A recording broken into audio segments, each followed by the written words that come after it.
Dobrý den, v dnešním velmi krátkém videu vám chci ukázat, jak se velmi rychle dají napárovat 3 vysílače, tedy 3 obojky k jednomu přijímači Dock GPS X40. Dám seznam zařízení, nově má vlastně GPS tady schovaný magnet ze spodu, takže si zapnu první obojek, dám jedničku, párovat, obojek je napárovaný, první obojek si můžu vypnout, zapínám druhý,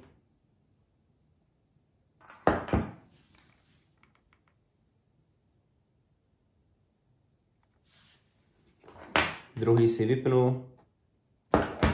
zapínám třetí,